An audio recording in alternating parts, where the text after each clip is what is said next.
I'll take copper nickel. Can't say further than that. Okay.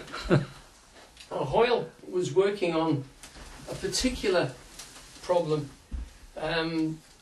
during the war, and one of the problem is that in the Big Bang,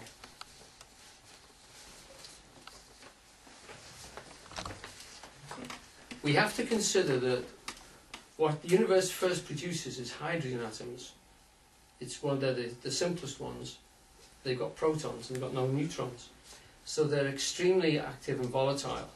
And then by a step-down change of production, the universe cooks those atoms into other atoms.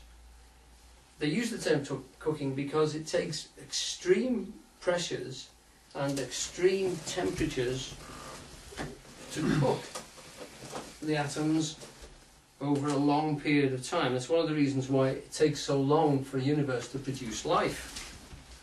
Now, the Big Bang happens. So you've got the Big Bang, and it starts to produce plasmas, extremely tremendous heat, and we're talking millions and millions of degrees, incredible gravity, compressing everything together, and millions of years. The first thing it produces hydrogen. Okay, so we put hydrogen there.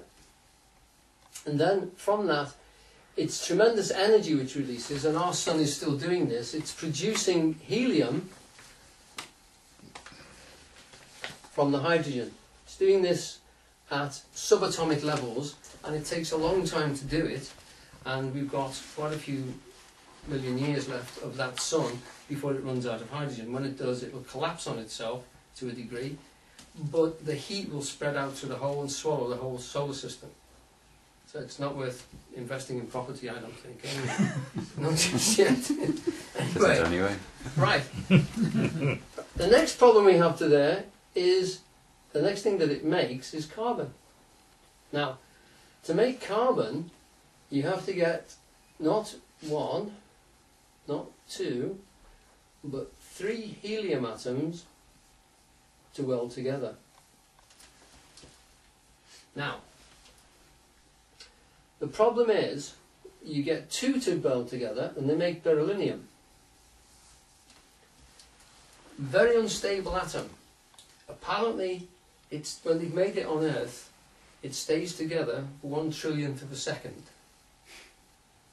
This is the levels they talk in. How they do it, I don't know. 1, sort of trillionth of a second it stays together before it flies apart.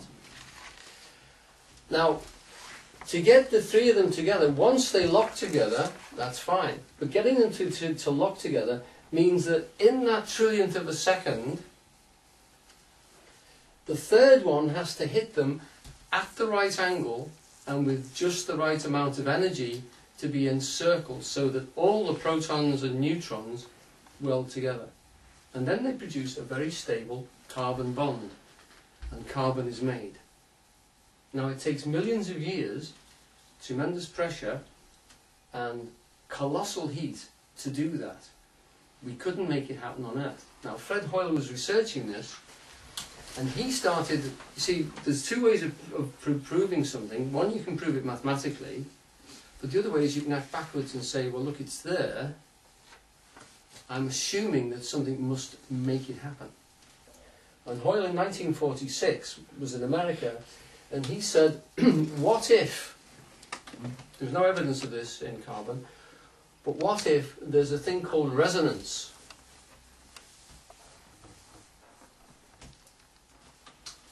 And this resonance is a field operative thing, it's a vibrational thing of electromagnetism, which suits that to these 2. So that when they come together, there is actually a resonance factor which welds them together. So it makes that unique split-second connection to make carbon. Now he knew he was acting backwards. He was starting from the fact that without carbon, you don't have any other life whatsoever in the universe. So the making of carbon, he said, I'm assuming that it's necessary. So I'll work backwards and say there must be something there which makes them connect in such a way. And the idea of resonance was used to do that. Now, no one knew it was there, but luckily he was actually in America at the nuclear establishment, the same nuclear establishment that produced the atom bomb. And he managed to persuade them to actually do the experiments that proved that the resonance was there, because they can measure these things. We're talking about absolutely, tiny measurements inside atoms, but they managed to find it. Now, he's an atheist. So we've got his comment here. An early paper of Hoyle's made an interesting use of the anthropic principle.